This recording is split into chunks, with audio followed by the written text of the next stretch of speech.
کیا ہوا کہ ایک دفعہ جب میں نے پیپر دینے تھے سیکنڈ ایئر کے نا ایف ایس سی کے، تو کین یو امیجن کہ میں نے میتھس پورے کا پورا پریکٹس کیا ہوا تھا، پورا پریکٹس. اور آبویسلی ایک ٹاپر کو بڑا ہوتا ہے کہ یار میں بڑی بڑی کوئی چیز ہوں اور یہ وہ سارا کچھ میں کر لوں گی. شادی ہو گئی تھی میری، شادی کے 6 مہینے بعد اینڈ ایگزامس کے دنوں میں مجھے ہائی گریڈ فیور ہو گیا، بالکل ایگزامس کے دنوں میں. اور جتنے دن پیپر ہے اتنے دن میں ہائی گریڈ فیور، وامٹنگ ہو رہی ہے، پیٹ میں درد ہو رہا ہے، پتہ نہیں سمجھ نہیں آ رہی، چکر بھی آ رہے ہیں، سمجھ نہیں آ رہی جی ہوا کیا. شاید وہ ایگزامینیشن فوبیا تھا یا کیا تھا کیا نہیں، لیکن پھر بھی مجھے تھا میں پیپر صحیح کر رہا ہوں گی. میں نے پوری پریکٹس کی اسی فیور میں، فزکس کی بھی پریکٹس کی، میں نے میتھس کی بھی پریکٹس کی. پیپر جب میرے سامنے میتھس کا آیا نا، آئی سی ایس کیا تھا میں نے، تو میتھس کا جب پیپر آیا میرے سامنے میں اتنی خوش کہ یہ تو مجھے سارا آتا ہے. اتنی دیر میں مجھے چکر آئے، وہیں پہ وامٹنگ شروع ہوگی مجھے ایگزامینیشن ہال میں.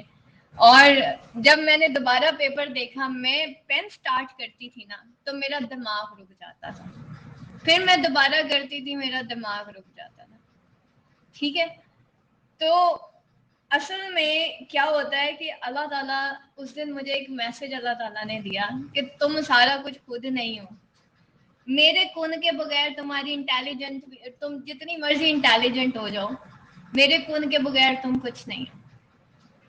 ٹھیک ہے، اس دن مجھے اپنی اوقات سمجھ آ گئی تھی اس ایگزامینیشن ہال میں بیٹھ کے کہ میرا دماغ اس کے اندر، مطلب اتنی میتھس، میرا میتھس ابھی بھی بہت اچھا ہے. ٹھیک ہے، اور ابھی بھی یہ جو میٹرک کے تھیورمز ہیں یہ مجھے ابھی بھی یاد ہے. ابھی بھی اگر آپ مجھے سالو کروائیں، میں آپ کو ڈائیگرام بنا کے میں آپ کو پورا میتھس سمجھا سکتی ہوں، اتنا اچھا میتھس ہے میرا. تو جو ہے اب جو ہے جب میں وہاں پہ، مطلب مجھے اس دن احساس ہوا کہ بیٹا انسان کچھ بھی نہیں ہے. ٹھیک ہے، آپ سوچیں اگر اس دن صرف میرا دماغ کام کرنا چھوڑا تھا، اگر موت ہی آ جاتی پھر آگے کیا بنتا. تو دماغ کام کرنا چھوڑ دے یا سانس آنا بند ہو جائے، انسان کی اوقات زیرو ہو جاتی ہے. ٹھیک ہے، پھر آگے وہ چلتا ہے جو کہ اس نے اگلے جہان کے لیے اعمال کیے ہوتے ہیں. ہماری ماسٹرز کی ڈگری بیٹا دنیا تک کی ہے. ٹھیک ہے، آگے کچھ اور اعمال جانے ہیں. آپ علم ضرور سیکھیں لیکن العلم بھی سیکھیں، جو میں نے آپ کو دعائیں بتائی ہیں. اس لیے پھر میرا زیادہ رجحان پھر زیادہ